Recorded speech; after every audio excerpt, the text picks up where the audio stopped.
and unmatched dedication. I'm Officer Jacob Boomgarden with the Springfield, Missouri Police Department. And if you share the same calling as my fellow officers and I do, we invite you to apply. Our next police academy starts soon. Work hard and dedicate yourself to the craft, and I promise you'll see amazing opportunities presented to you. Visit gospd.com. gospd.com. Brought to you by the Springfield, Missouri Police Department. Greece is cheap. But the airfare costs a fortune. Paris? Not much closer. And again, airfare... What about Puerto Vallarta? Let's face it, flying anywhere is just too expensive. Wait, what's this? Low-cost airlines. With one call to low-cost airlines, you'll drastically slash your travel costs. We're talking insanely low airline prices to any of your favorite destinations. Where would you like to go? London, Rome, Costa Rica, Australia? Wow, that's cheap. So why wait? Call now to learn how crazy cheap it is to fly anywhere in the U.S. or international. Our prices are so low, we can't publish them. The only way to get them is to call to instantly hear the most amazing best deals on airline travel. It's that easy. So call now and start packing. 800-515-2397. 800-515-2397. 800-515-2397. That's 800-515. WIHD3 Clay K270BW Bellefonte KNVS Bowling Green. This is News Talk STL at 1019, 94.1, and always streaming at newstalkstl.com.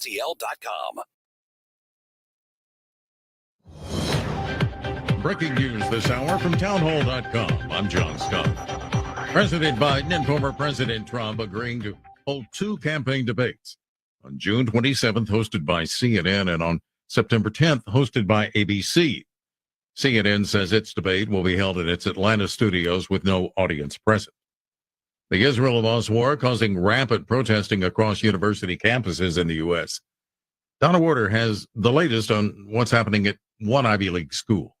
The protesters have begun taking down their tents in Harvard Yard after university officials agreed to discuss their questions, such as Harvard's endowment and any ties the school has to Israel. Harvard alum Rotem Spiegler, who lives on campus, says she does not support the protesters. For the Israeli and Jewish community on campus, this is like a slap in the face because we've been nothing but respectful and tried to raise our voices and let people understand that this is way more complicated and complex than what these students have been showing. I'm Donna Warder. Also at townhall.com, retail sales in April unchanged from March as inflation continued to sting and elevated interest rates made taking on debt more burdensome.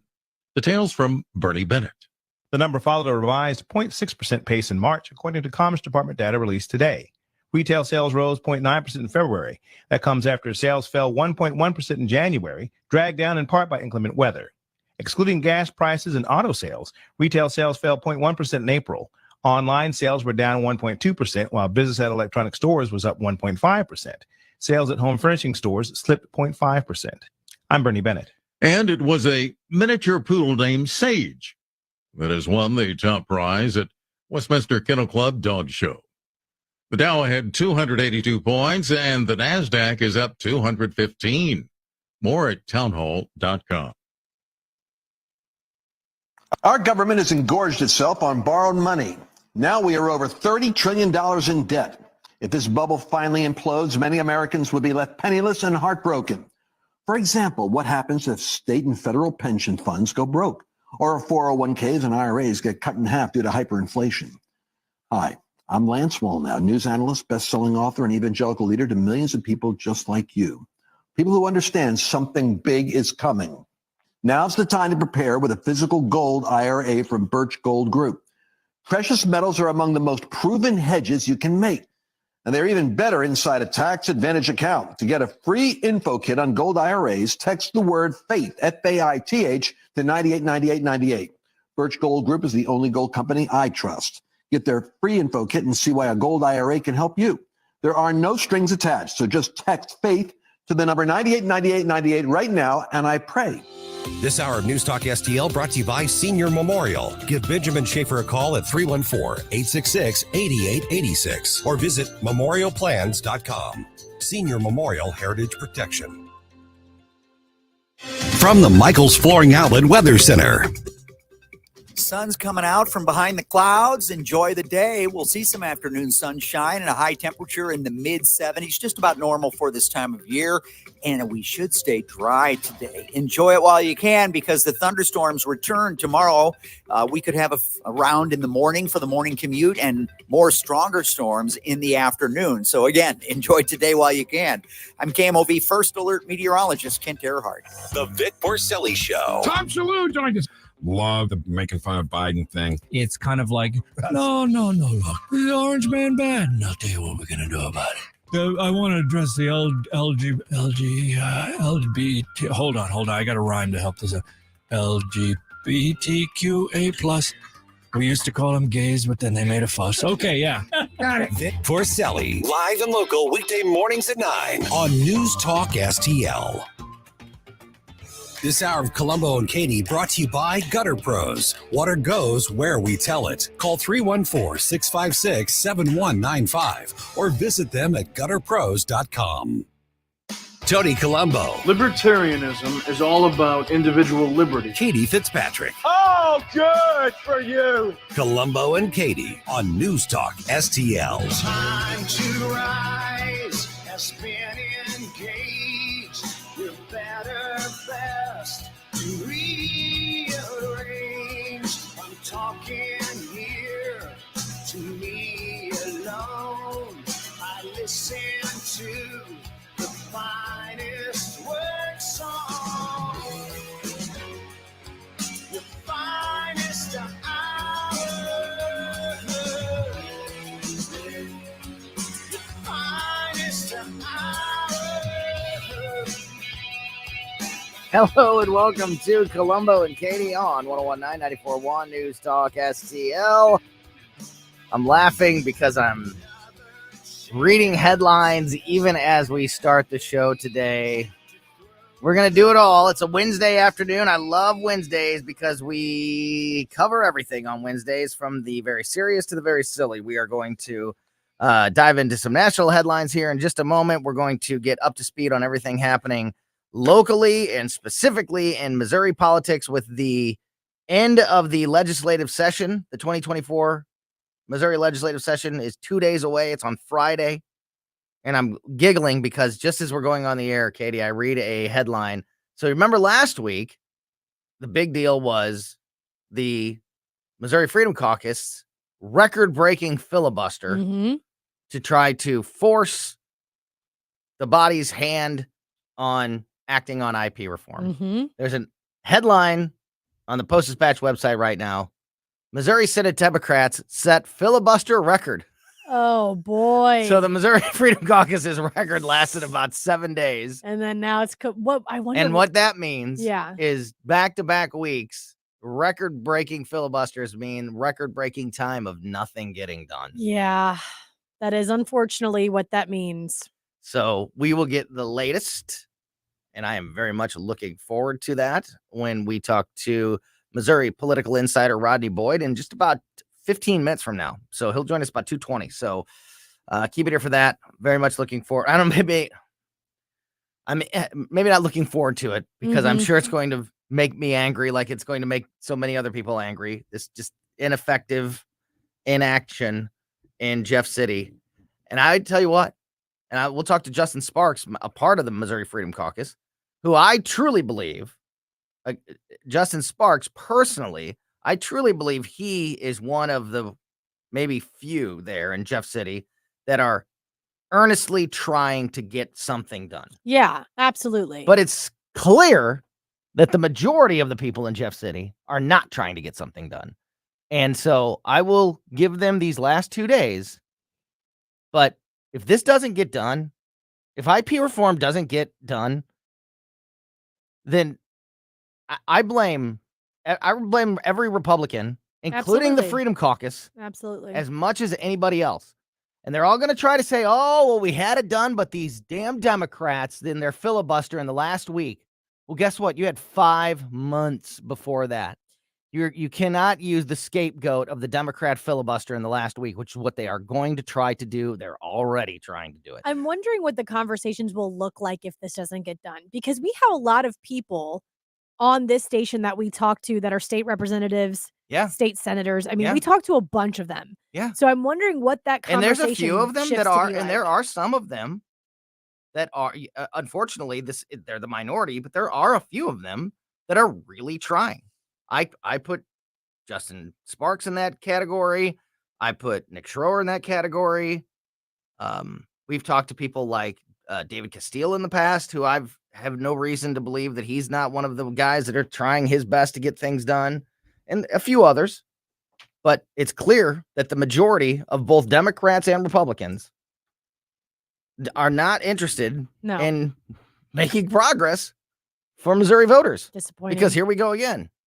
But I'm putting the cart before the horse. Okay. They get 2 days, Mhm. but we'll get the latest. We'll figure out where we're at. Maybe I'll be pleasantly surprised when we talk to Rodney Boyd in a few minutes. So definitely keep it here for that. Also, our buddy David Ryan from Cadre Asset Management. I say it all the time. I always feel a little bit better about the future whenever I talk to David Ryan. So, and on a day where we need some optimism, very much looking forward to seeing David Ryan, and he's going to be here in studio with us. We're going to just talk about the economy and finances and, your financial future and my financial future and all of those things. And like I said, I always learn something from David Ryan that makes me feel a little bit better about myself and a little bit better about how to go about protecting, my family's financial future. So looking forward to that conversation. And then at 3:00, we'll open up Klose's Cabinet. We'll have some fun with Mark Klose. Skip Weber going to join us there. Yes, Just Mark. he is. All Skip's right. in. Both of them. Great. So Mark Klose with KC95, and of course the sponsor of Klose's Cabinet, Weber Chevrolet, Skip Weber, will be with us, and we'll have some fun with those guys. And just less than an hour from now, just after 3:00. All right, so we'll get to that local stuff in a minute. Let's start with this national news. They're showing right now on the television, they're showing some flashbacks of the last Trump-Biden debate in 2020. And the reason they're doing that is because the big news of the day when it comes to national politics is that Joe Biden and Donald Trump have come to an agreement on 2 dates for debates. Mm-hmm. 2 debates are now in stone. So we'll get at least 2. We should get a minimum of 3. That's always traditionally what it's been. Mm-hmm. So I'm afraid this is going to be Biden's scapegoat. Hey, we got you these 2. That's all you get. It should be at least 3. It should be 3 because it's always traditionally been 3 until 2020 when it was 2. But that they used the COVID excuse for that one. And it should be more. It should be more. I mean, how many debates did we have during the primaries? Oh my gosh! It was like every other week there was a debate. It was, and that was a lot. And now so now we get 2. I would make the argument that this election is even more important than the primary elections. Mm-hmm. And if we can have 7 debates during the primaries, why can't we have at least that many for the presidential election? Yeah, I think it's because one of them can't stand up for too long. Yes, you're right. And they kind of admitted to that today. So you haven't seen the restrictions yet, right? I have not. This is so good. I'm so glad you haven't because I want to get your fresh reaction. I want to get everybody's fresh reaction. We've been lately, a lot of people have been more than usual have been interacting with the show through our live streams in the comment section, what Vic calls the chat box. Mm-hmm. And I love it. So if you have thoughts about this one way or another, we take the negative just as much as we take the positive. So if you have thoughts, please let us know. And the best way to do so is in those chat boxes on our Facebook stream, YouTube stream, Rumble stream, Twitter stream. We're on all of them. So President Biden and former President Trump today made their plans to officially debate, but the offer from the Biden team came with several strings attached. Trump gave Biden an open invitation to debate anytime, anywhere, and Biden rose to the challenge, kind of, telling Trump to make my day. Oh, golly. There's nothing more pathetic than 2 really old men being tough with each other. Yeah. But man, Biden is way worse. Biden is way worse with the make my day. Make my day. Because at least Trump's here to back it up. Yeah. What Trump's saying, he'll back it up. Biden and the make my day. I can't believe he got those words out without fumbling. Yeah. Make my sandwich day. I mean. Did you see me, Jill? I was like Clint Eastwood. I told him, make my day. I'm like that, I'm like that youngster, That old youngster, yeah. Clint Eastwood. I told him, make my day. You remember that movie? Where's my ice cream? In a heavily edited video on social media. I love that. Heavily edited. So he put out this video. We should play it. I'll find it. Maybe we will play it.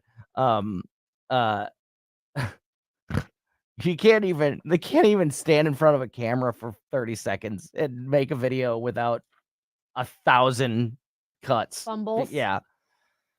Alongside Biden's announcement came a letter from his campaign to the Commission on Presidential Debates, and that letter revealed a few critical limits that Biden's team was placing on any debate between him and Trump.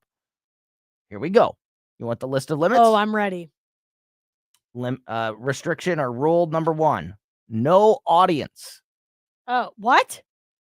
Biden's campaign heavily criticized the CPD, that is the Commission on Presidential Debates. Biden's campaign heavily criticized the CPD for making debates huge spectacles with large audiences in its letter to the organization. The new debates between Trump and Biden must take place in a television studio with just the candidates and the moderator present. The debates should be conducted for the benefit of the American voters watching on television and at home, not as entertainment for an in-person audience with raucous or disruptive partisans and donors who consume valuable debate time with noisy spectacles of approval or jeering. Every word of that is a joke. Yeah. Every word of that demand, that limitation, is a joke. I completely disagree with all of that. Yeah. No audience. The audience, I mean, if you look at the debates that happened, now granted, it was Hillary and Trump, which was already going to be electrifying. Yeah, and there was an audience for Biden and Trump too, a lot smaller one because it was COVID, but there was still people there. But there is a stark difference between the electricity, between the energy of us having that live audience and it being robust between Hillary and Trump, and having that small audience or none with Biden and Trump. I think it adds to it because yes, a debate is about policy and we are learning about the candidates, but it is also entertainment. It is a high form of entertainment that it's must-see TV. And debates are meant to be held in front of people. Yes. Debates are supposed to be held in front of there should be more people at a debate, not less. Yeah. There should be more. I know there's Secret Service limitations and all that, and I get why a lot of times they're in smaller theaters and things like that. But in a perfect world, there should be more people at a debate. And I hate the moderators. Shh, quiet, quiet, shh, quiet. I just see Chris Wallace. Unless they like it, unless it's a point that the moderator agrees with, and then they just let it go. Yes. But remember, Chris Wallace kept doing that. Shh, quiet, excuse me. But I'd rather have all that. Me too. Than no audience. Me too. It's gonna be weird. And again, keep this in mind as I go through this list. How many are there? No audience. 1, 2, 3, 4. There's four main restrictions that I'm going to cover here. Keep this in mind as we go through the list. You don't make rules of any kind. You don't put limitations or restrictions on something like this for any other reason than you're scared. Mm-hmm. Then you're worried about something. Mm-hmm. If you don't have anything to be afraid of, then you don't put restrictions on the debate. Totally. The only reason that any of these, just keep that in mind, the only reason any of these exist is out of fear. Because Biden knows ain't nobody happy with him. How bad it's going to look. So, no audience. Number 2, no RFK Jr. or any other third-party candidate. Biden's campaign says the debate must be 1v1 with no third-party candidates allowed. This is a critical demand because Kennedy has been shown to be more effective at leeching Democratic voters than Republicans, making him an outsized threat to Biden. My quick thought, I'm not a huge fan of RFK Jr. In fact, we were pretty critical of him yesterday and a couple other times on the show. But you guys, you know me, Mr. Third Party. Republicans and Democrats not allowing other voices on stage, not allowing other parties or people to rise up to their level is, in my opinion, 100% the reason for every problem we have in this country. And I'm not being hyperbolic. I truly believe that. 100% of the reason that we are in so many bad situations is because we've limited our options to fix these problems to two groups of people, Republicans and Democrats. So that's why libertarians have to join with the Republicans, and that's why socialists have to join with the Democrats, even though those groups clearly have nothing in common, or not nothing in common. They're clearly two different groups, at least. So while I'm not making a case for RFK Jr. personally, it's BS that they're blocking anybody else from being on stage. Yeah, I don't know. I feel like it just I don't mind him being at that first debate. I wouldn't mind him being at that first If you debate. have the vote, if you have, like, you know, just it. like we go back to the primary debates. Right. If you have the criteria to be in it, then more power to you. Yeah, if he's got as much as 15% of the vote, which most polls show that he does, some have showed more than that even, then yeah. I'm not saying every Tom, Dick, and Harry should be on the stage. Right. If you meet it. But if you meet a certain criteria, I mean, what was it in the primary debates? It was 1%. It was 1% in the polls. I think back to poor old Doug Burgum. Whenever the camera came on to it, everyone's like, "Get off!" Like just go. That was also 8 people. It was not 3. It was too much. We would have killed for 3. Yeah, totally. And again, Doug Burgum had 1%. Yeah. RFK Jr. has like 15%. Yeah, people take him seriously. That's a legit. I'm a big believer that they should be on stage. And again, not because I'm a big RFK Jr. fan. I just think that I think that more voices should be allowed on the stage. Number 3, limited news outlets. Biden's demands limit the number of major news outlets that can host a 2024 presidential debate. Quote, it should be hosted by any broadcast organization that hosted a Republican primary debate in 2016 and a Democratic primary debate in 2020. What an interesting formula.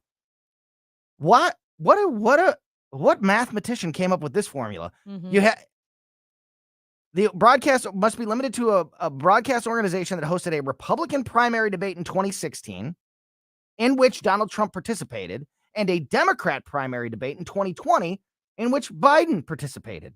What a weird math. What a weird algorithm. I wonder why. Oh, here's why. That rule limits the networks possible to host the debate to ABC, CBS, Telemundo, or CNN. Wow. We are working with the most transparent administration ever. So some egghead that thinks he's smart, clever, and smarter than everybody in the White House said, if we say it like this, no one. We don't want it to be on, we don't want it to be on Newsmax or Fox News or anybody else. But we can't just say that. So let's say this. I mean, listen to that. Listen how stupid that is. It should be hosted by any this is the letter. This is the words. Quote, it should be hosted by any broadcast organization that hosted a Republican primary debate in 2016, in which Donald Trump participated, and a Democratic primary debate in 2020, in which Biden participated. They just thought no one was going to go back and say, these are the networks. They thought no one was going to go back. They started with the solution. They went, we only trust Telemundo, CNN, ABC, and CBS. Wonder why. Yeah. And so how do we make it that they're the only places that can be? Oh, let's make this convoluted 2016, 2020 stipulation. One more. Candidates' mics must mute after time expires. Hate it. Yes. Hate it. Quote, there should be a firm time limit for answers and alternate turns to speak so that the time is evenly divided and we have an exchange of views, not a spectacle of mutual interruption. That's what the letter said. And again, we got to get to Rodney Boyd. So I'm sure we'll talk about this more in depth later. But again, none of those would be in place if the Biden team wasn't terrified. Weak. And weak. Absolutely. Speaking of weak, a lot of weak politicians in Jefferson City. I hope I'm proven wrong in a moment, but we're going to get the latest on what is happening in the Missouri Capitol as we're just 2 days away from the end of the Missouri legislative session. We'll get the latest from Missouri political insider Rodney Boyd next on Colombo and Katie. Stream Colombo and Katie at newstalkstl.com.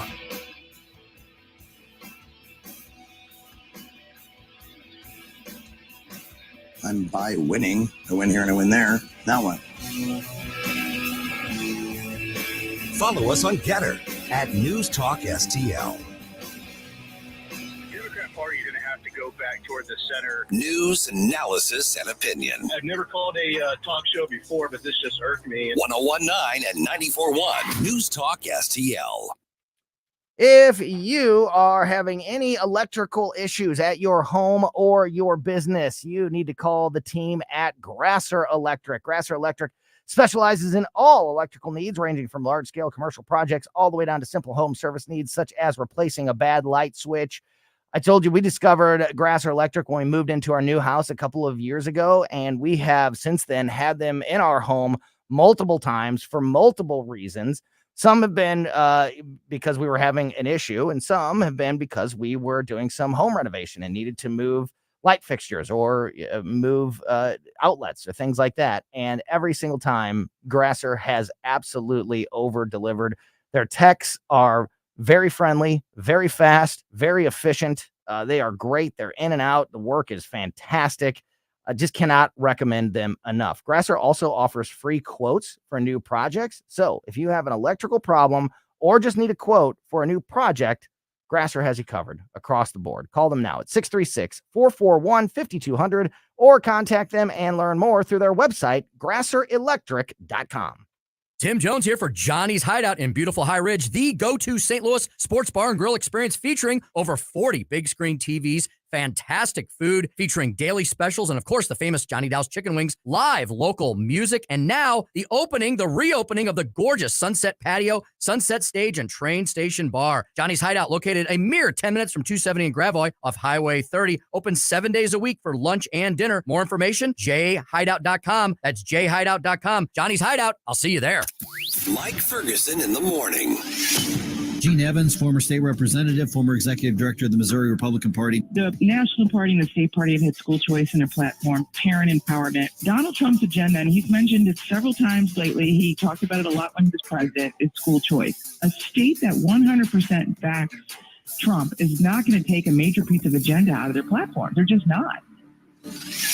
Weekday mornings, 5:30 to 9 on News Talk STL. Hi, I'm Jen Wallner. And I'm Rodney Wallner with the Wallner Home Selling Team at Berkshire Hathaway. Hey, Rodney, how do you sell your home for top dollar? That's easy. Call the Wallner Home Selling Team at 314-810-SOLD. What if I want a flexible commission rate? Call the Wallner Home Selling Team at 314-810-SOLD. When's the best time to sell your home? Right now. Call the Wallner Home Selling Team at 314-810-SOLD. For all your real estate needs, call the Wallner Home Selling Team at 314-810-SOLD. That's 314-810-SOLD. Danny Define here, host of the all-new show, The Next Gen, with me, Danny Define. We're going to cover all the hard-hitting topics on this show, from national headlines to things happening right here in St. Louis. Next Gen with Danny Define. Join me every Sunday at 10 p.m. right here on News Talk STL.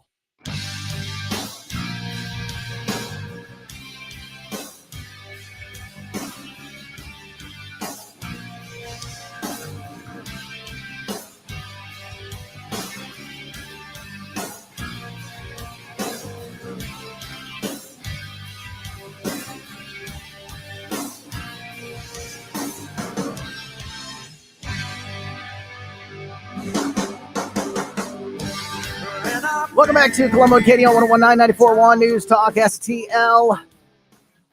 Joining us now on the line, as he does every Wednesday afternoon at this time, is the great Rodney Boyd, the Missouri political insider. And Rodney, when we hung up the phone a week ago Wednesday, I said, you think things are crazy now, Rodney? Wait till we talk next week when we're 2 days away from the end of the legislative session. And I think I think that I was right making that prediction that things are even crazier than they were a week ago as we check in with you today. How are you? Well, absolutely. And you could have we could do a live hit now, or you could replay the hits from the first or second week of session. Yeah, because it's basically like we're reliving this same moment that we were living a couple months ago, where the Missouri Senate was in the process of a multi-day filibuster over the initiative petition legislation. And that's exactly where we are. So as it was in the beginning, apparently, so shall it be in the end, because we are at the end of session, and it's the exact same scenario. Yeah. The Democrats are holding the floor, and they were doing the same thing on this same legislation, second week of session, and here we are again. So I want to get an update on the filibuster and what the Democrats are doing. But I think that what you just said about the beginning of the session is so important, because we started the session with this middle school drama of taking away chairs and parking spots. And not everybody, but the people doing it at the time said, well, there's still plenty of time to get to everything. Well, there's never plenty of time in the legislative session. And, I'm not taking the Missouri Freedom Caucus's side on this. But if that doesn't have, if Republican leadership doesn't have that, this is all my opinion, by the way, they don't have that drama with the Freedom Caucus at the beginning, and we could have gotten to work at the beginning of the session, maybe we're not here now.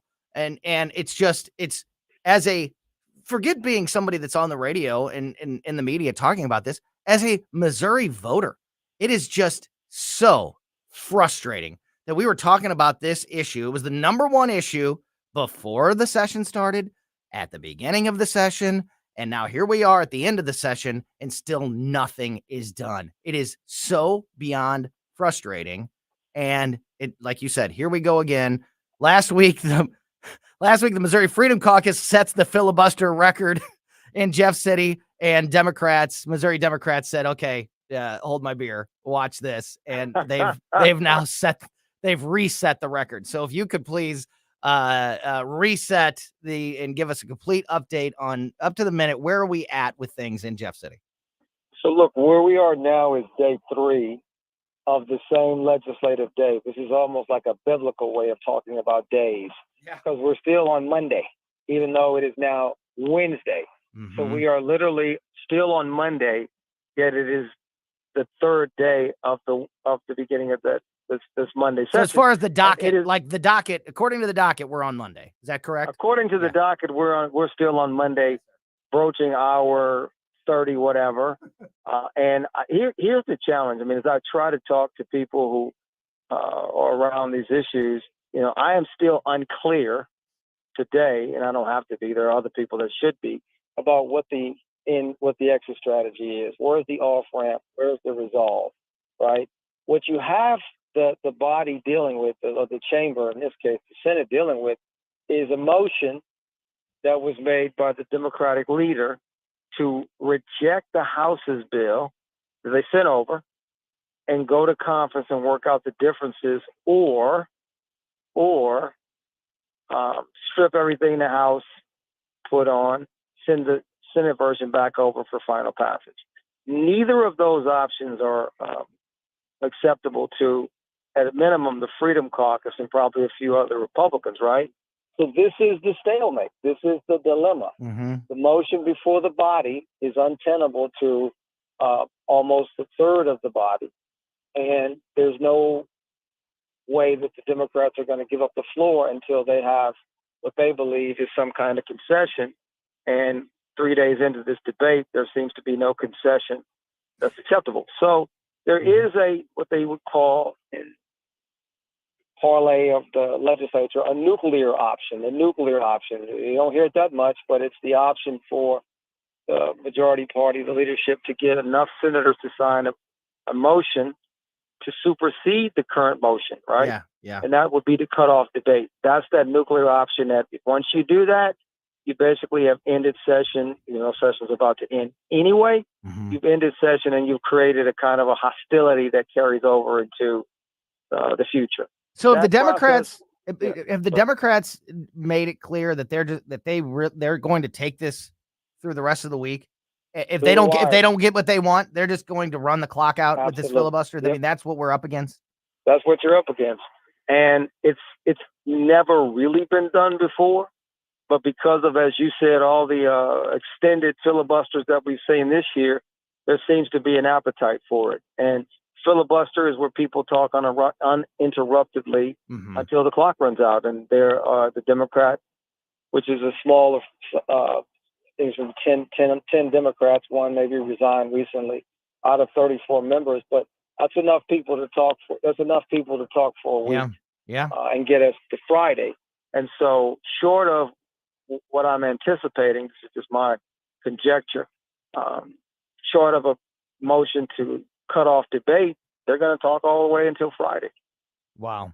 Do you see any possibility that the Republicans make any of those concessions, maybe not all of them, but enough to somehow break this filibuster? Or does your gut tell you that this is going to be how we end this session? It's funny. I think there is at least an anticipation that the people are anticipating what you just articulated, that, hey, there's going to get to a point, if it's not today, then get to tomorrow, where people are going to say that let's not let the perfect be the enemy of the good. And let's figure out what is a good version, not the ideal version of the Freedom Clock. What was it? And that's what happened last time. That happened in the second week of session. So there is a precedent in this session for that to happen. And I think the more people look at the clock and the Democrats sort of hold the floor, the more viable, I'm not saying it's going to happen, but the more viable some concession becomes. And I think that's so I said there was one option. I guess there would be two. Two would be there'd be a threat or an anxiety that nothing will happen on this issue, which is completely untenable for a lot of people who see this, as you said, the number one priority, that they get to some concession, probably not as far down the concession pathway as with the first Senate version, because you still got to get the House to agree, right? You still got to get the House to agree to whatever the concession is. So, but I think we will probably see some version of a concession. So you kind of touched on my next question, Rodney, right there. So let's say there is that concession made. It's not like it's not like the filibuster ends and the bill is passed. How much time is needed to get through the process of a House vote, a Senate approval, whatever, all those steps? Like if the filibuster is still going on at 4:00 on Friday afternoon, I mean, is there even any time at that point to do what you need to do before the end? Like what does that time frame look like? I think if you run the clock down to that late on Friday, the deal is there's no deal. Yeah. Right. Yeah. I think there's no deal. But I also just think that people are not going to let it get that far. I think this issue is probably going to be resolved one way or another sometime tomorrow. Because if you let this roll into Friday, I think that at that point, the Democrats have basically held the chamber for a week, and they fundamentally would probably say, well, why would we concede now? Let's just run the clock out tomorrow, and you get back to the will to PQ. So I think if there's going to be a deal, it's got to be sort of taking some form or shape today for some kind of vote process tomorrow. Or at the latest, very early Friday morning to get through the two-chamber process that you have to go to. So I know that I have we all have our own internal bias when we look at a situation like this. So here's what mine is telling me, and I would like you to tell me, if, where maybe I'm wrong, or, fill me in on something that maybe I'm not aware of. But we've got these two record-breaking filibusters. For me, at least, the Missouri Freedom Caucus filibuster was for a really good reason. It was because IP reform, as we discussed, was the number one issue before session started. It was the number one issue on week one, and here we are at the very end, and it's not getting done. And the Missouri Freedom Caucus says enough's enough. I wish that, I wish we would have forced this earlier, but whatever. At least I understand what they were trying to do. This, to me, the Democrat filibuster, to me, just seems like let's just be inactive for the sake of being inactive because we're in the minority. We don't really have any power. So let's just grind everything to a halt for the sake of grinding it to a halt, which makes me even more angry, of course, than somebody that has a point for doing it. Where am I? Again, I know that that's probably a biased look at things. What's the maybe more the Democrat reasoning for what they're doing? What the Democrats are saying is they feel that they brokered a deal that got the Freedom Caucus to end their filibuster by negotiating a bill that they didn't necessarily love, but in the compromise that they felt they struck, they could accept. And they feel like that deal was immediately dismantled in the House. And what the House sent back over was where they started before they negotiated the filibuster to an end the first time. Is there an easy way to explain what that part is? Like, what is that concession that the Democrats want? Look, it's interesting. So the idea was that you've got the core issue of raising the bar for what it takes to amend the Constitution through the initiative petition process. That's the heart, that's the essence of the bill. There are other things that are in the bill, and the phrase that has been thrown about by the Democrats and somewhat acquiesced to by Republicans is ballot language candy, right? There are things that are in there that have really nothing to do with that issue, but by the time it's like you have one item, hey, do you want Missouri to be the best state in the union? Yes. Do you think Missouri is the best state in the union? Yes. Do you think Missourians are the best citizens in the country? Yes. Oh, by the way, do you think we should have this standard to change the Constitution? So they right. By the time you sort of read down to paragraph 5, where the meat is, you've already been nodding your head so much, you just keep going yes, yes, yes, yes, yes. Right. And so the Democrats in the original. That's a great analogy, by the way. in the original bill, negotiated away those sort of top questions or commentaries and got more to the meat of it, and said, "Hey, run that question." And so I think the House said, "No, we actually like the other approach because we want this to pass." And we've seen this initiative position original called Clean Missouri, where you did that. You like Missouri? Do you love Missouri? Do you like the blue skies? Oh, let's have a one person write the maps. Right. So in the original Clean Missouri was a disaster. Like, do you think that politicians should be getting free lunches from people? No. Do you think that? Do you think they should be able to make all this money off of lobbying? No. Do you think? Do you think that districts could be drawn like bicycle spokes? Like, wait a minute, what do these have to do with each other? Like, and then the very last thing it was, and would you like to have a demographer write all the right? Exactly. It's like, what? What does that have to do? And people went to the polls and they said yes, yes, yes, yes. Yes. I don't know about this last one, but I like everything else in here, so yes. It's a perfect. It's a perfect example, Rodney. We're almost out of time. I'm talking to Missouri political insider Rodney Boyd. I look forward to the conversations that we have with you on a weekly basis after this, because then we'll get to talk about things like the governor's race and some of these other important races that are. So it'll be nice to have some of this resolved in the rearview mirror soon. We're going to talk to Missouri Freedom Caucus member Justin Sparks at this exact time tomorrow afternoon. So we'll get you another round of a full update on where we're at. And I hope, Rodney, you're right. I hope when we're having that conversation, the filibuster is over and maybe we're trying to salvage something in the final moments of the session. Last question for you, Rodney.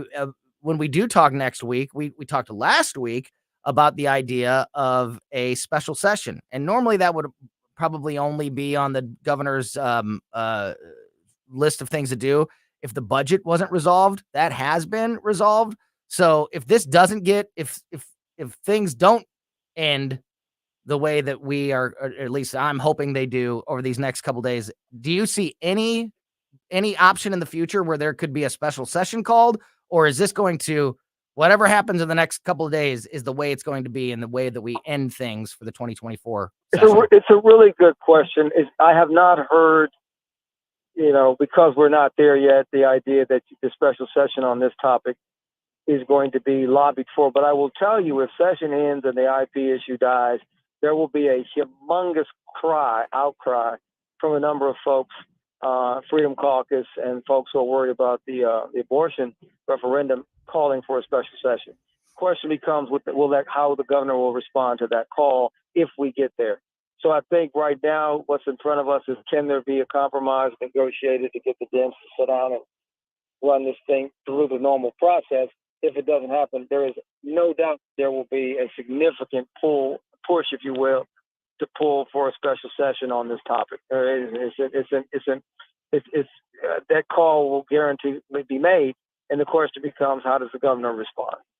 Rodney, really appreciate the insight and the update as always, and we'll see. Are we going to be talking about this issue again next week, or will we finally be moving on to some of the election issues that will be the next headline here in the state of Missouri? Really appreciate your insight as always, my friend. That is Rodney Boyd. Thanks for being here. We'll talk to you next week. All right. That is Missouri political insider Rodney Boyd. Great stuff from him. Very much looking forward to that conversation with Justin Sparks tomorrow. I hope Rodney's right. I hope the filibuster is over by tomorrow and we're getting something done. We'll all find out together as we watch this thing. All right, as I mentioned, we're going to open up Klose's Cabinet just after 3 o'clock. But before that, we have company over. Our friend David Ryan from Cadre Asset Management is back in studio with us live next on Colombo and Katie.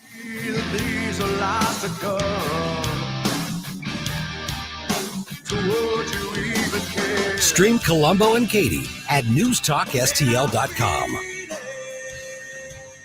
LLJ Cool J. Like us on Facebook at News Talk STL. Free speech is alive and well in America. Sometimes it's hard to know what's real and what isn't. Right here. The country is heading in the wrong direction under this president. We're suffering shortages. America's running out of everything. News Talk STL. News, analysis, opinion. Does your life insurance plan include living benefits, hearing, diabetic supplies, teledoc service, discounts on urns, caskets, tombstones? Larry Connors here. I suggest you call Benjamin Schaefer at Senior Memorial. Call 314-866-8886 or visit memorialplans.com. Memorialplans.com. Senior Memorial Heritage Protection. I'm Dr. TJ, owner of the Institute of Natural Health, co-owner of Optimal Nutraceuticals, and the host of Wellness 101. Wellness 101 is designed to cut through the nonsense and provide you common sense, science-based information regarding health and wellness. On the show, we discuss topics like thyroid health, gut health, hormone optimization, and many others. Our show airs Saturdays at 10 a.m. and 2 p.m. and Sundays at 11 a.m. and 3 p.m. right here on News Talk STL. For more information, visit us at inhstl.com. That's inhstl.com. This hour of Colombo and Katie brought to you by Gutter Pros. Water goes where we tell it. Call 314-656-7195 or visit them at gutterpros.com.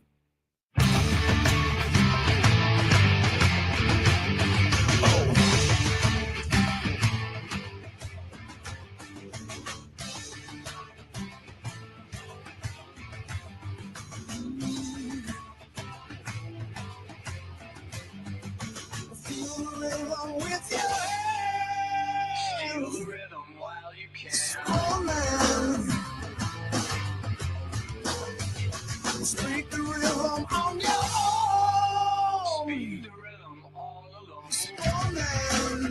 own. Welcome back to Colombo and Katie on 101.9 94.1 News Talk STL. Great update from Rodney Boyd, Missouri political insider, in that last segment. Keeping a close eye on what's happening in Jeff City. Mm-hmm. That's Very a good guy to talk interested to. to see how this is going to play out over the next couple of days. And great update there from Rodney Boyd. Going to open Klose's Cabinet in a few moments, just after 3 o'clock. Have some fun with Mark Klose from KC95 and Skip Weber from Weber Chevrolet. But right now, as I mentioned, if you're watching on the cameras, you see that we have company over. Our old friend David Ryan is back. It's been too long, my friend. David Ryan from Cadre Asset Management is here. Great to see you, buddy. Hey. Good afternoon. Thanks for having me. Yeah, Great to thanks, be with you. Thanks for being here. It's been, like I said, it's been too long. I always say that I feel a little bit better about myself and about the future whenever we talk, because I learn a little bit more and feel a little bit smarter about my financial future. And We forgot something. Oh, what did we forget? We forgot this. Oh! And now, live from the intersection of estate and financial planning, here's David Ryan. Yes!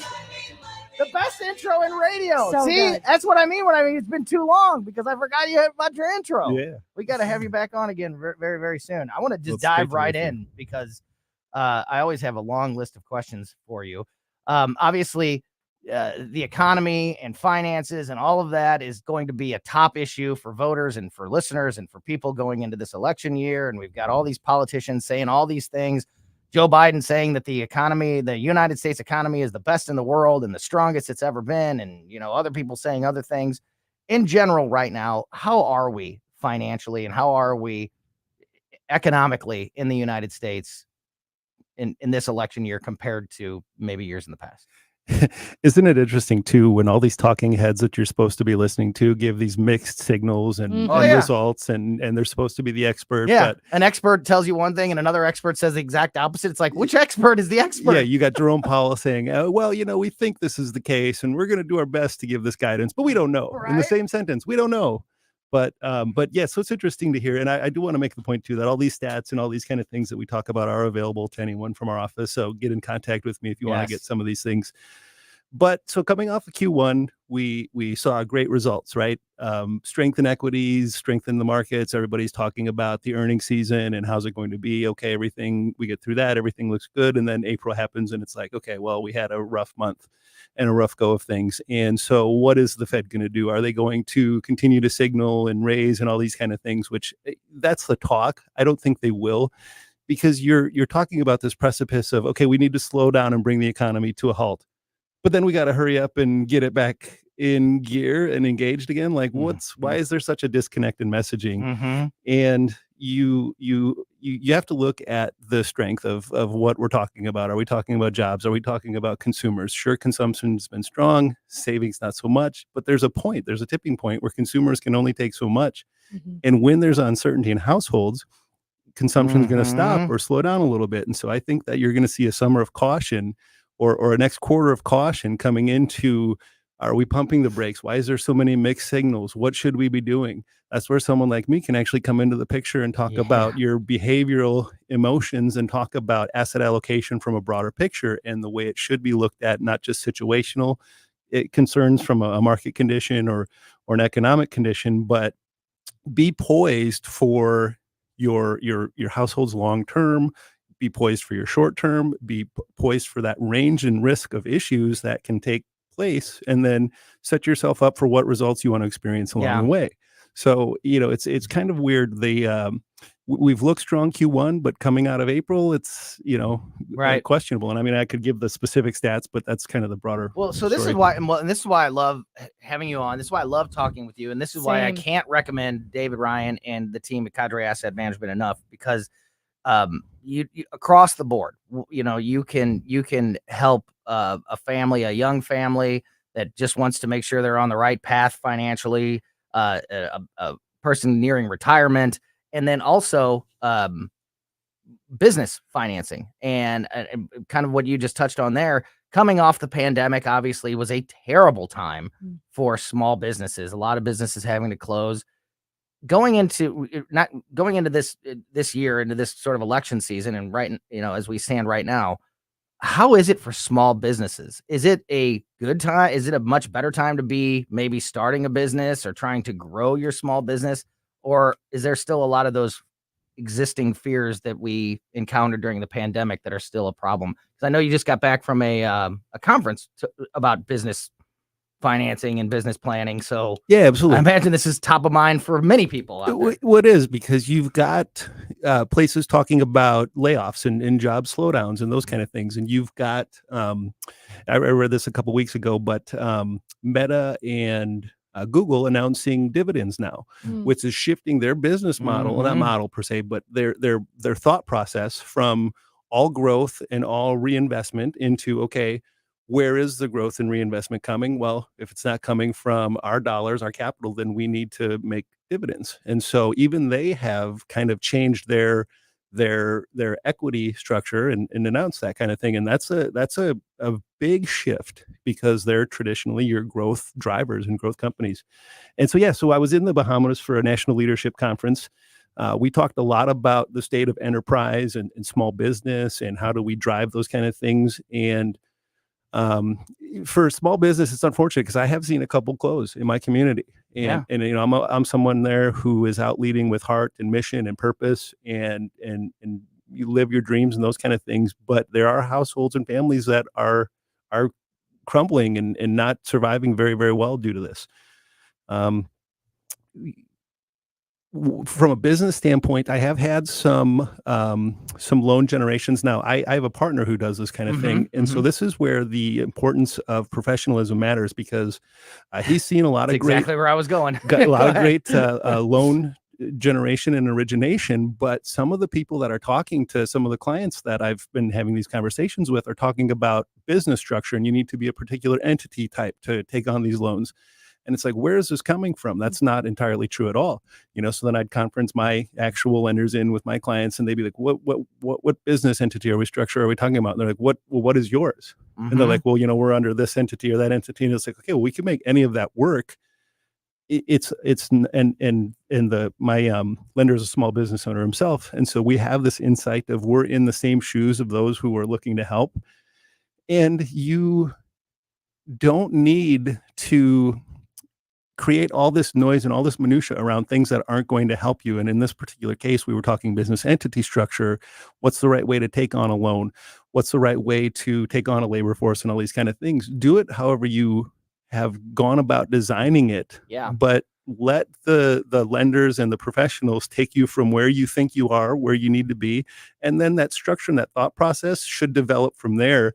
Not so much change in the short term, but structure, design, establish foundation, and then grow as an enterprise together with resources that are in line with what you need them to be, as opposed to some guy just sitting at a desk that's, you know, doing this as their sales mechanism. And well, that was going to be really my next question is especially now, how important is it, whether it be Cadre Asset Management or anybody, like, to get that professional guidance? It's almost like it's necessary for a family, for a business. In today's, with everything happening and all the changes happening, it used to be like maybe you can kind of manage things yourself if you're kind of smart with finances or whatever. But it seems like today something like your service at Cadre Asset Management is almost something that a family has to have or a business has to have. Has to have. I worry more about people when they tell me that they've got a guy or they've got someone involved because I got a friend. Yeah. But there's detriment in those kind of things, and you think you're taken care of. But what Cadre does, and you talk about this all the time, when we talk about we do it all, what that means is I have a multi-step process to address the myriad things that you face from a household perspective or a business perspective. And that structure and that philosophy of having a strategic enterprise to address all those things is necessary because it facilitates the easier phone call to David Ryan. Hey, I've got a situation. I know this isn't exactly your wheelhouse, but I know that you can solve this and put me on the path to doing that. That's what I'll do for you. And I'll do that with a servant's heart and in a servant leadership philosophy where your matters of importance are addressed every step of the way, as opposed to I've been in rooms where some planners have actually made the statement, I hope this person forgets about this discussion, because they don't have the skill set to facilitate the actual the conversation alone, let alone fulfilling there you go. The need. And that's so exactly why Cadre is the best, that. because it does cover, you guys do cover everything. Yeah. What we didn't cover was about 90% of the questions that I had for you. That's why we got to get you back in here again very, very soon. In the meantime, best way to contact you and your team and take advantage of all those great services, whether it be for personal reasons or for business reasons, How do you find Cadre Asset Ask Management? about the Colombo special. You know it, baby. The Colombo special unlocks so many doors for you. I even have, and not that you give this, but I did have someone ask to facilitate an easier way of getting a hold of us. So I created 636-565-1019. Oh, yeah. 1019. And that's exclusive for this channel and your listeners. Oh, that's and great. A couple had contacted me, but we're on Facebook. Our call to action is just go to our website, cadreassetmgmt.com, schedule a consultation. Our phone number's there, but start the conversation. Yes. And get it started, because that's where the prudence is really implemented in your life and your change. So That is David Ryan with Cadre Asset Management. Got to get you back in here really soon. So many more things I want to talk to you about. Really appreciate your time. Yeah, all the numbers next time. You bet. Thank Klose's you. Cabinet coming so up much, next. So great to be with you. Thanks. To all our incredible supporters, we at the David Dorn Foundation say thank you. Your 5-star online reviews that you recently posted are beacons of encouragement on our mission to assist first responders. And a shout out to Steve Katraba, who reviewed us with these powerful words. The Dorn Foundation continues to fill a need in the public safety community and thereby to the public. Steve, your words are more than a review. They show the impact we're making for first responders. To read more strong reviews, Google the Dorn Foundation now.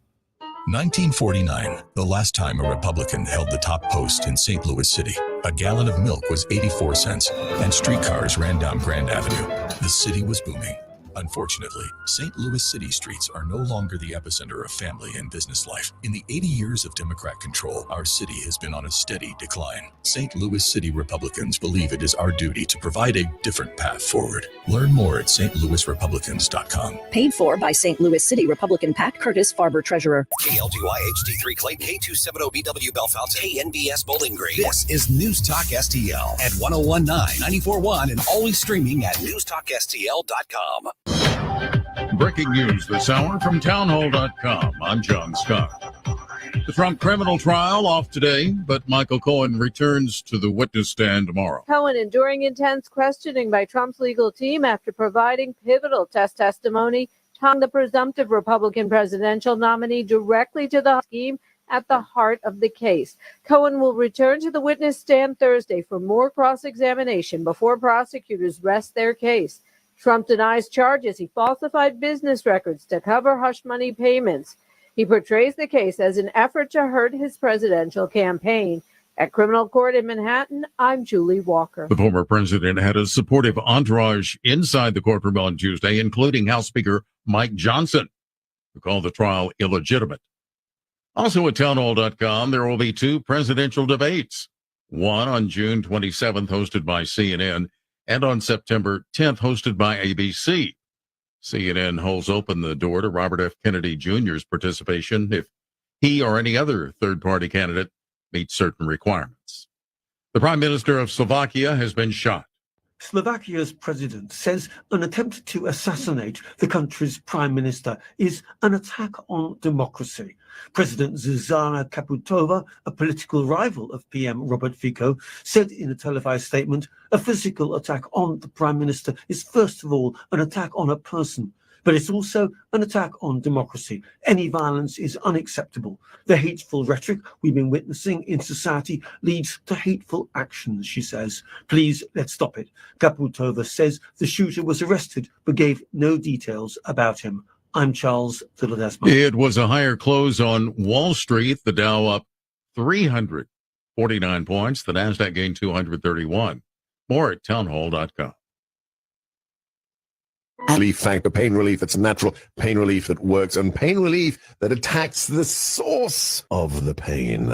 That's the experience of tens of thousands of Americans who are taking Relief Factor right now. See their incredible video endorsements at relieffactor.com and then order your 3-week quick starter pack for just $19.95. That's less than $1 a day. Find out if it can work for you like it works for me by ordering your 3-week quick starter pack today. Relieffactor.com, relieffactor.com. Be the next success story. Paid actor portrayal. Life can be so unpredictable. After losing my dad, it made me think about my family if something were to happen to me. I had heard about life insurance through Ethos and how easy it was to get coverage. They were right. In 10 minutes, I was covered. And boom, family protected. Ethos fast and easy online term life insurance up to $2 million in coverage with no medical exam. Some policies as low as $1 a day. Answer a few health questions and get your free quote at checkethos.com. That's checkethos.com. From the Michaels Flooring Outlet Weather Center.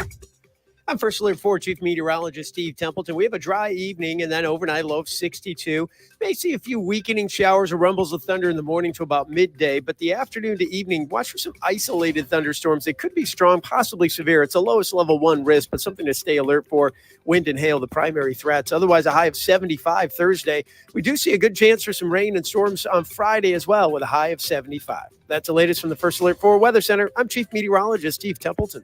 This hour of News Talk STL brought to you by Chris Cooper and Serenity Wealth Management. Discover little-known strategies that could be the difference between choosing the care you deserve or having someone else decide it for you. Get a free copy of Chris's book at serenityltc.com. Fox News commentary. Team Biden is terrified of what could happen at the DNC convention in August. So much so, they are reportedly pushing for a semi-online format. I'm Tommy Lahren. More next. Getting quality employees to fill positions in your company is essential, but finding those people can be a major hassle unless you use ZipRecruiter. ZipRecruiter makes finding quality people a breeze. ZipRecruiter's advanced technology identifies candidates with the right skills, sends you great matches, then you can easily invite them to apply. 4 out of 5 employers who post on ZipRecruiter get a quality candidate within the first day. See for yourself. Go to ziprecruiter.com/free to try ZipRecruiter for free. That's ziprecruiter.com/free. The DNC convention set in Chicago this August is going to be a real circus. According to reporting from Politico, Joe's advisors are so worried about the pro-terrorists overshadowing the DNC convention this summer, they are pushing to move it semi-online to minimize disruptions. One option under consideration would be to have a pre-taped delegation roll call from each state. A video montage would be a safer bet to minimize delegates going rogue on a hot mic. This is also embarrassing for the Democrats. Not only do they have a senile candidate that nobody wants, they've also got to grapple with the pro-Hamas wing of their own party. They say Republicans are divided. Well, that's laughable. So get your popcorn ready. Summer in Chicago may be the greatest political circus show of all time. I'm Tommy Lahren, and you can watch my show, Tommy Lahren is Fearless, at Outkick.com. All the information I need on the drive to work. Mike Ferguson in the morning. I keep it on throughout the day, whether it's local, national, or something big that's happening overseas. News, analysis, and opinion. St. Louis is #1 for conservative talk. News Talk STL.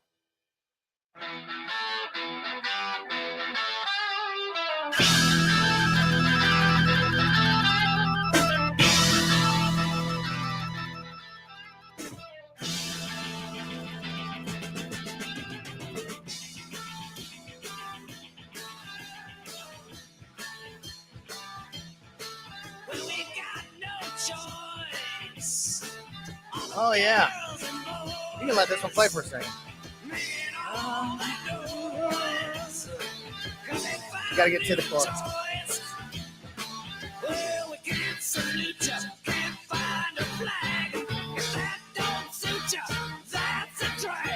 School's out for summer. Still Baby picking a good one this week. Yeah.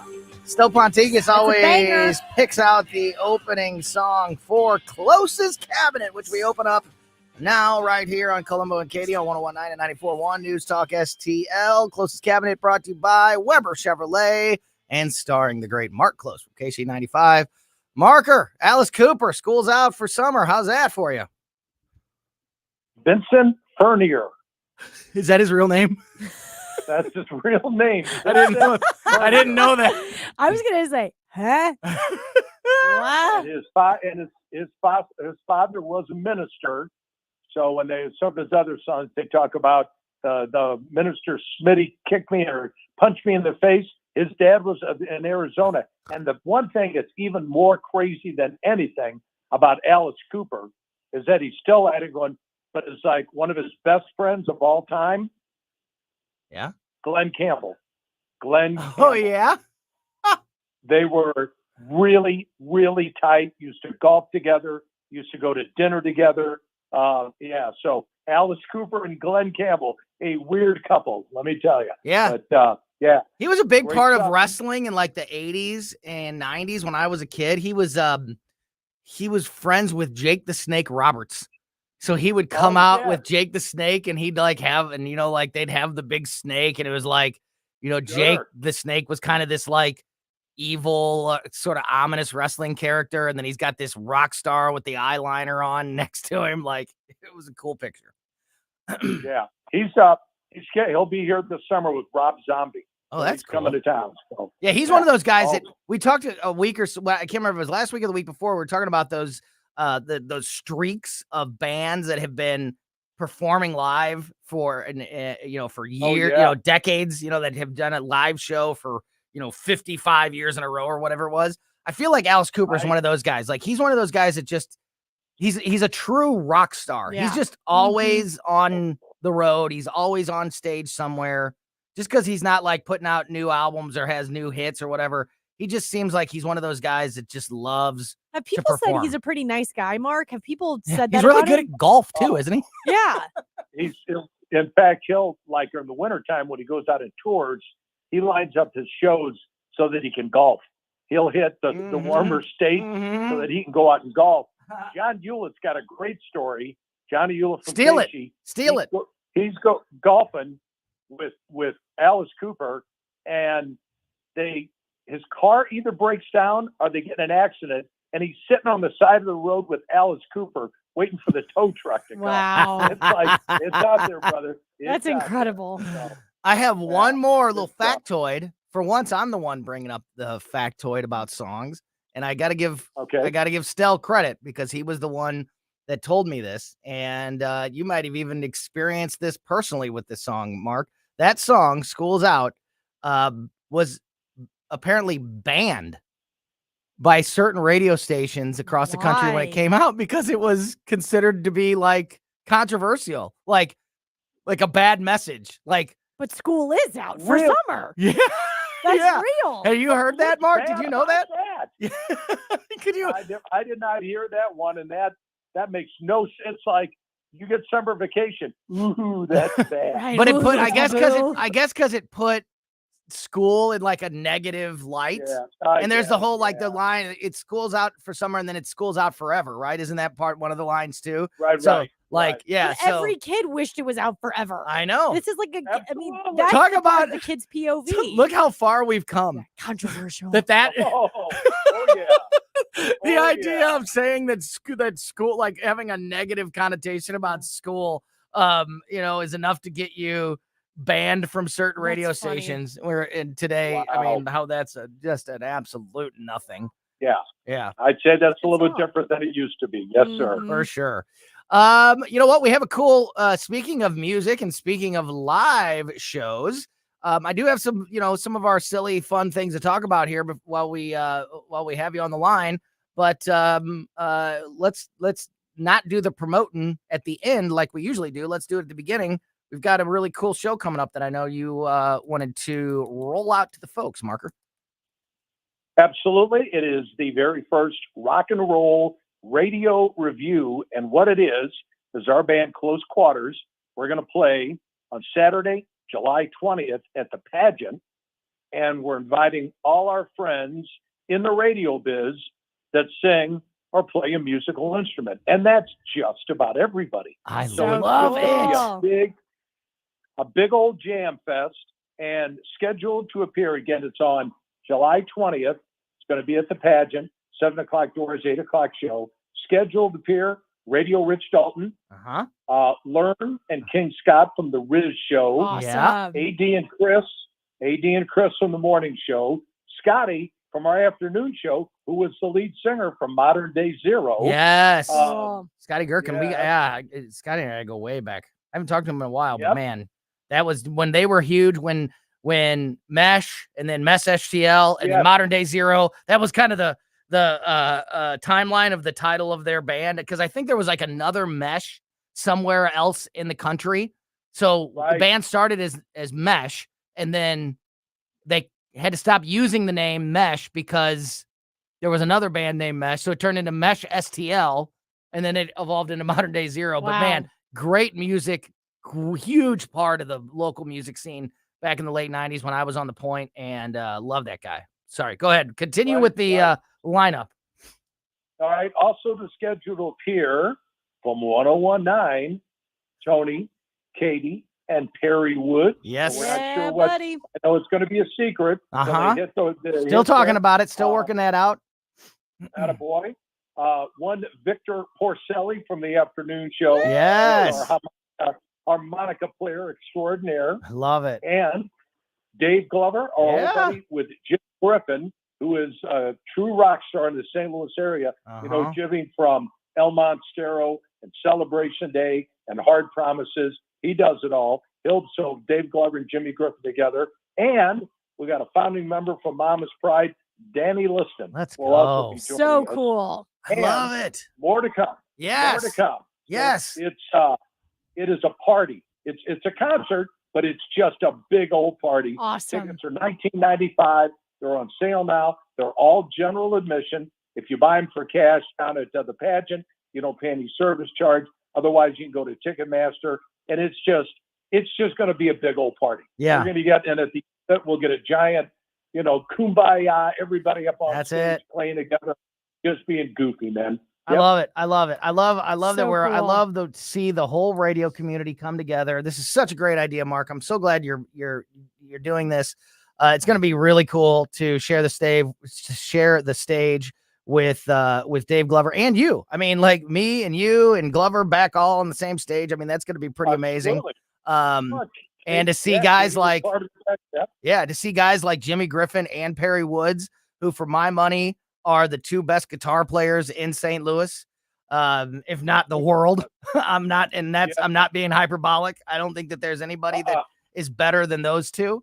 On the same stage is going to be absolutely amazing. So awesome. And kind of like that Live Aid feel of where everybody goes up and does a song or two, right? Everybody pops up, does a song or two. You kind of rotate through everybody. Very, very much of that Live Aid festival type of a feel. And then maybe everybody gets together for a big jam at the end. I think that's so cool. I think it's so cool. And you said it's July 20th at the pageant, right? And then tickets just at all the normal ticket places? Right. Ticketmaster, and they went on sale starting this morning. The other part of that, too, is with all these people that we get, and then we'll announce more as we go along. Sure. They're there. They'll be on, and when they're not on stage, they're wandering around. So you can get pictures taken. You can talk to people, shoot the breeze with all your favorite, So, I mean, you're talking about, from the current all the way back to the early stuff. So it covers, this is my 52nd year of radio. So it covers a wide spectrum. And it's just, you know what? And it's an excuse to have a party. Absolutely. Party, so cool. And everybody's invited. So, yep. Thanks for inviting us. Love it. And I can't wait. You're more than welcome to be a part of it. Yeah. Just make sure that Katie, remember to put in our part of the contract that we go on after Glover. Okay. He has to open for us. Perfect. Just so that make sure that's part of the deal. I will. Absolutely. I'm joking, of course. And I will. no brown man. Okay, we got there you go. No brown. Yeah, that's a Katie thing. Only green M&Ms. Yeah, in Katie's dressing room. Yeah, that's her. Yeah, that's her. She's a diva. Prima donna. Prima donna. All right. That's awesome. We'll be talking about it probably every week, giving updates on as that lineup expands and we get closer to that show. But what an awesome time. Celebration of not only the St. Louis radio community, the St. Louis music scene, and just something that's going to be a ton of fun. And I can't wait to be a part of it on July 20th at the pageant. Yeah. The Rock and Roll Radio Review, correct? I got that title right? Absolutely. I love it. That's it. I love it. All right, let's get into some of the weird stories of the day here. I'm going to ask both of you, because this is a court has ruled. So it is now official, legally official, the answer to this question. But before I reveal that, I'm going to ask you, Katie, you first. Is a taco a sandwich? No. Taco is not a sandwich, in your opinion. Okay? No, it is not. Marker, is a taco a sandwich? Not in if you know the story, because I heard you react there. If you already know the story, I don't want to know. I don't want you to give the right answer. I want to give you in your opinion, is a taco a sandwich? Absolutely not. Absolutely not. Well, you are both wrong in the eyes of the law. What law? A man named Martin Quintana has been trying to open a taco place in a strip mall in Fort Wayne, Indiana, but he ran into some red tape thanks to a contract that limits the type of restaurants allowed in the mall. It says you can only open places that sell, quote, made to order or Subway style sandwiches. So you have to be a sandwich shop. I don't know why this contract exists, but this is the rules for this particular mall. And that's the language. Exactly that. Quote, Subway sandwiches. made to order or Subway style sandwiches. But he wants to open up a taco place. So he sued the mall claiming that tacos and burritos are sandwiches. His case has been making its way through the legal system, and a Superior Court judge ruled Monday, 2 days ago, that yes, indeed, legally speaking, tacos are sandwiches. So he said the rule states that tacos and burritos are basically just, quote, Mexican style sandwiches. That sounds which is borderline offensive. Say it with me. Say what? That's what that sounds like. Say Podway. Yes, but so tacos in the eyes of the law are Mexican style sandwiches. Now that Mark, he explained the story, I understand the hustle of this guy, and I give him some credit on trying to build something to make his taco shop work, but there is no way I will ever accept a taco as a sandwich. Well, it's when you make a sandwich, what's the first thing you think of? Bread. Put stuff on bread, and there's no bread in a taco. Well, I guess you know what? People are starting to use wraps for taco. What is as a wrap a sandwich? But that's a wrap. That's not a sandwich. Yeah. That's a wrap. And this is a wrap. Goodbye. No, I'm kidding. Wrap would probably be categorized and acceptable as a sandwich in this category. I think a wrap is a wrap. Like if you look at a menu, you go to a restaurant, what's it usually? What's that section usually titled? Sandwich and wraps. Sandwiches and wraps is what it's. It's not just titled sandwiches. It's sandwiches and wraps. I would say a burrito is a wrap, not a sandwich. Absolutely. I think you could make a much stronger argument. Yeah. And instead of, how about this? If I'm this judge, how about instead of changing the definition of taco to a sandwich, how about we change the contract that says you have to open only sandwich shops and allow tacos to be sold? To me, that's the way to go. One more funny food related story. Not only are tacos sandwiches, but now Pizza Hut is selling very strange burgers. I love Pizza Hut. Do you? I love Pizza Hut. What about Pizza Hut do you love? So first, Papa John's is my number one. Oh, I love Papa John's. I don't want to say anything about, I'm not either. Yeah, keep moving. I love Papa John's. No. And I love Pizza Hut. What's that Those cheese are the two. on the pot? It just doesn't make What about sense. that garlic butter? No. Anyway, Pizza Hut, why? Why the Pizza Hut? I agree. I don't not like Pizza Hut. I feel like they have the best crust. I feel like Pizza Hut has a great crust. Well, and they're always up to something. They always they like every that stuffed crust. Every quarter they have a different weird new style of pizza that they're promoting. They're always doing that stuff. Well, anyway, right now they are selling burgers, kind of, because they're called cheeseburger melts. Tell me if this sounds good to you, Marker.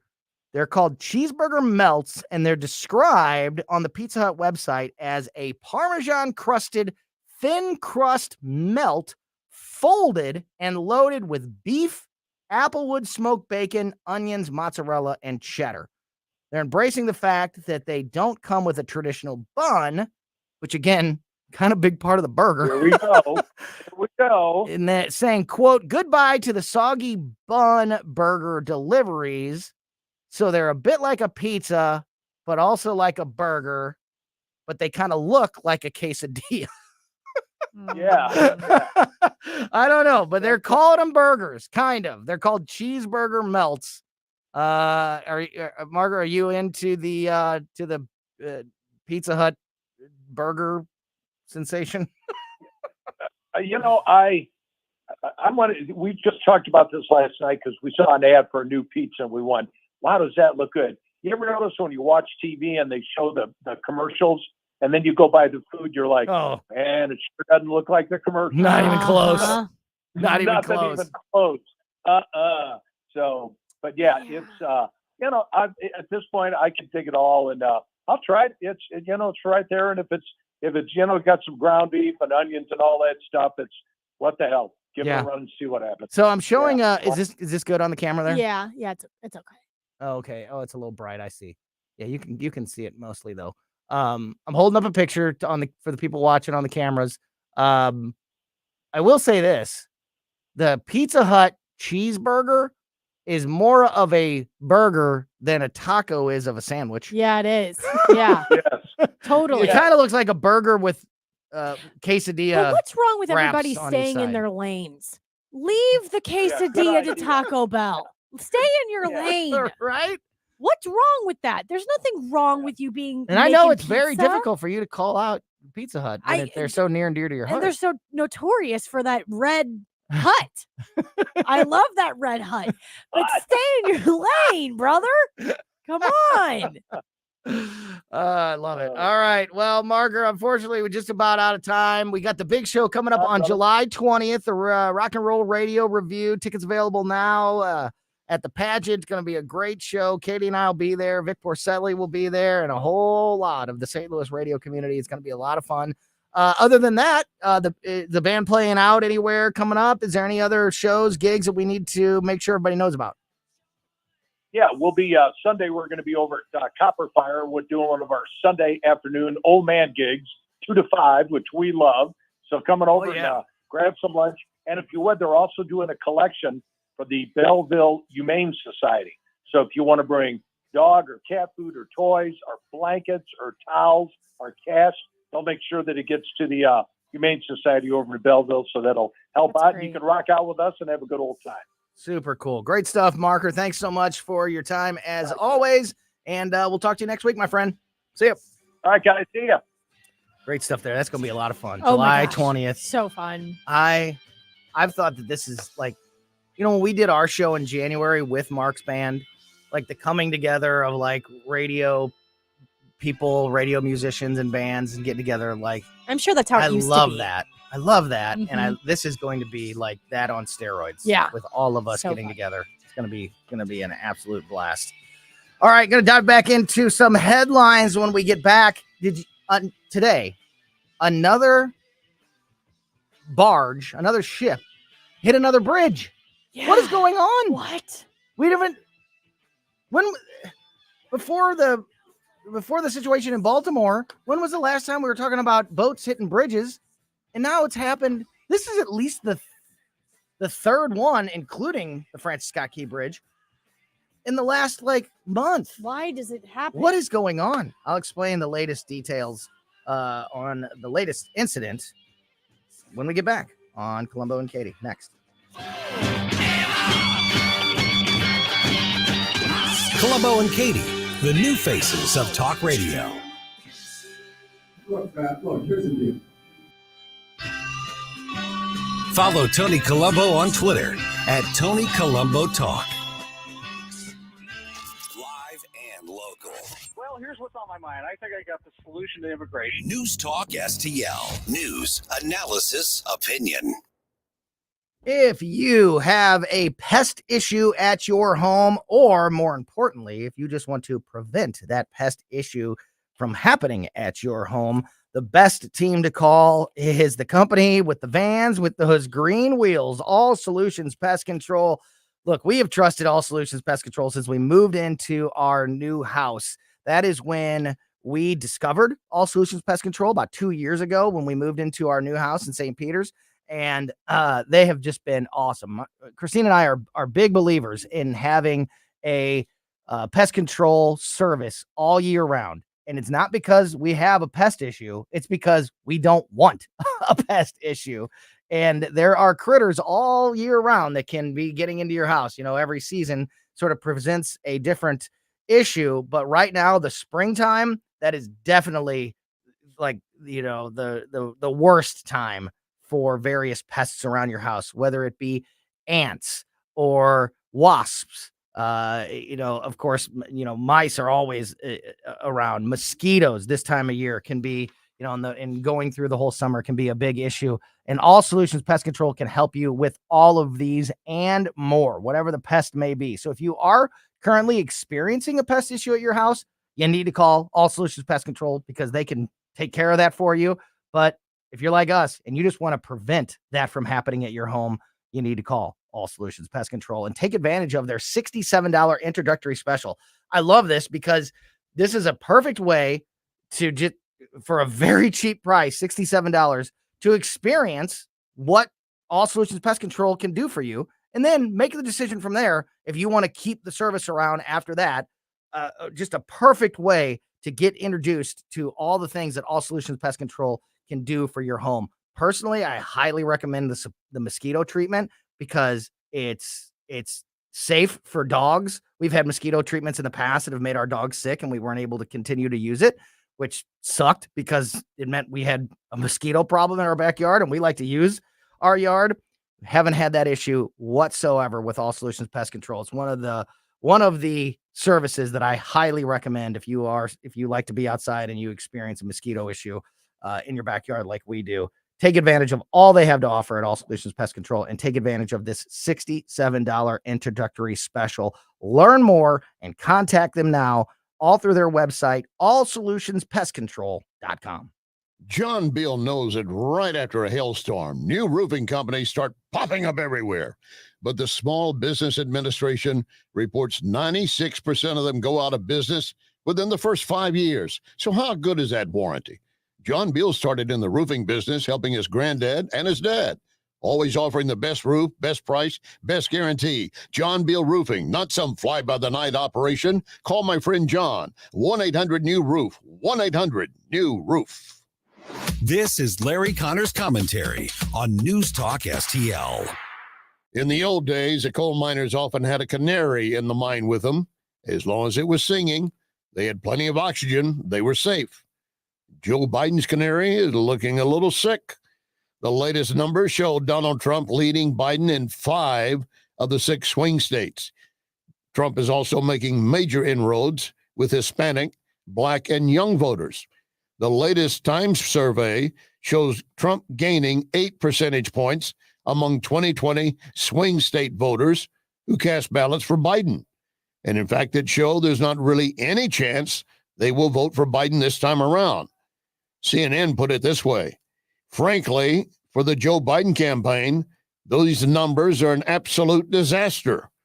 In fact, pointing out, my goodness, my gracious, my God, that's a huge lead in Nevada. No Democrat has lost that state since John Kerry lost it back in 2004. So back to the coal mine and Joe Biden and his canary. It's not singing anymore. In fact, it's looking a little limp. In fact, Joe, I think your canary is dead.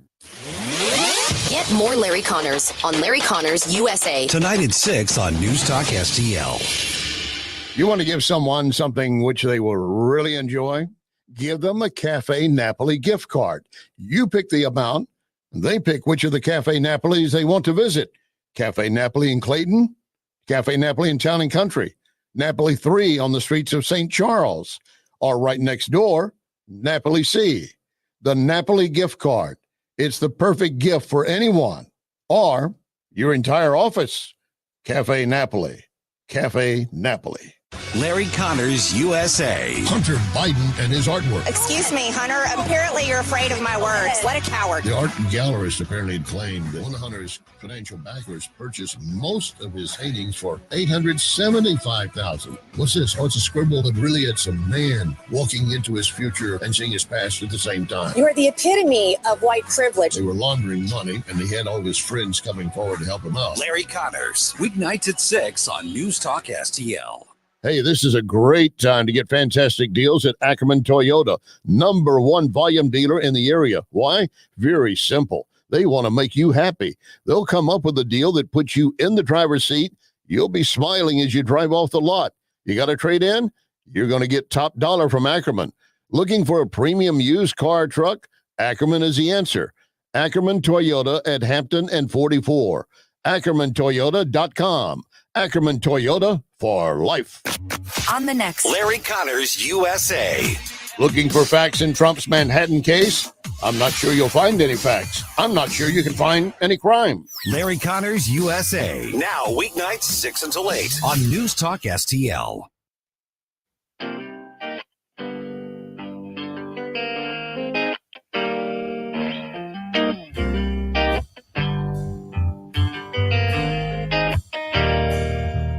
Oh yeah.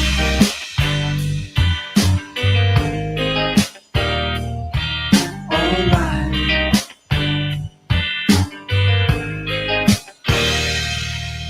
Somebody's hiding, it's drowning my ice box.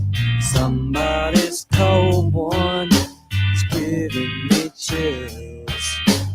Guess I'll just close my Welcome back to Colombo Katie. Definitely cannot share that story on the air. Something about those dims the brakes back from the old days. Yeah, that could be its own podcast. So, yeah, check this out. Another boat has run into another bridge. It's too eerily close together. The Pelican Island Bridge in Galveston, Texas, was struck by a large, it's barge, and I read the word large. So then I was just going to cover up for me misreading it by saying large barge. Large barge. Which is like large Marge. Large barge. So let's just admit our mistakes and move on. Pelican Island Bridge in Galveston struck by barge, causing a portion of the bridge to collapse. A large barge. There it is. That is part of the story. A large barge crashed into the Pelican Island Bridge in Texas today, causing a section of the bridge, including railroad tracks, to smash down onto the barge. Fox 7 in Austin reports. Officials say there were no reports of injuries in the collision that occurred around 10 a.m. this morning. However, Galveston County Judge Mark Henry says 2 crew members did go overboard when the collision happened, but they were recovered from the water with no injuries. Pelican Island is located north of Galveston and is connected to the city by this bridge. Officials say the bridge has been shut down to traffic in both directions. The incident comes about 6 weeks after the tragic Francis Scott Key Bridge collapsed in Baltimore, when the Sri Lanka-bound container ship hit the structure, causing it to fall into the Baltimore harbor, killing 6 construction workers. So I was actually talking about this before the show. Katie and I were talking about this. I was asking some other people around the office. Something weird just happened. I don't know. I'm not saying like there's any nefarious forces behind the scenes. But I'm just saying that there is something weird that happens in the universe that causes things to happen in clumps. Last year we had the train derailments. Mm-hmm. We had that first That was like one. 2021. That was those. Really? Oh no, it was 2022. I don't know if it was last year. Okay. You know what? It could be. I was shocked because last year, reading this story, did you the Baltimore Bridge was 6 weeks ago? Doesn't it feel like 6 months ago? No. 6 weeks. No. That was 6 weeks ago. I thought that happened in January. Right? Yeah. So maybe, you could tell me that the train derailments happened in 1998, I believe you, because I'm just a mess when it comes to time. So we had the train derailment, and then we had another one, and then we had another one, and it was like boom, boom, boom, we hadn't boom, talked about train derailments. Yeah. It was not a thing for decades, and then all of a sudden it was happening in clumps. Now, there was another, I want to say it was in Arkansas on a river. There was another bridge that got hit by a boat in between this one and the Francis Scott Key that didn't get as much media, obviously, but still happened and was in the news. So it happened with train derailments. It's happening with bridge collapses due to ships running into them. So And there was something strange. else. Yeah, there was something else. There was another phenomenon. And if somebody can remember what it was, because I remember talking on the air, Katie, with you about how, like, before the bridges were collapsing, but after the train derailments, saying this is so weird because first we had the clump of train derailments and now we're having this clump of blank, whatever it was. I can't remember what that middle phenomenon was. If anybody remembers, put it in, let us know on, Twitter, Facebook, Rumble, whatever you're watching us on. I'd love to know. If somebody else can remember, but the point remains, like, what is going on? Like, what? We don't talk about bridge collapses. Yeah, this seems like for decades, a and now we've had 1970s problem. 3 within 6 weeks. I always think about Pete Buttigieg when it comes to these things because that man was not equipped to be. He's not equipped to do anything. Whatever his job title is now, I forget. Transportation secretary. Transportation Yeah, secretary. that's his job. Transportation secretary. That man was not equipped. Like, visibly, we knew, and intellectually, we knew he was not equipped to be that position. And he got thrown into it thinking, great, like, I'm just a part of this administration and there's really not going to be a lot for me to do. I'm sure he thought that. And then the trains. And everyone was like, what are you what is happening? Why is this happening? He really couldn't say too much about that because it kept happening. And now the bridge, remember when it collapsed those 6 weeks ago, Pete Buttigieg was there, silent as the grave, just standing there. He doesn't know what to do. We didn't hear from him at all. He did no media, it seems like, whenever that bridge collapsed. He did no media. Yeah. That dude just got Because he has no thrown into answers. it. He has no answers. He doesn't know what to do. Jason says about the thing that you might be missing. Yeah.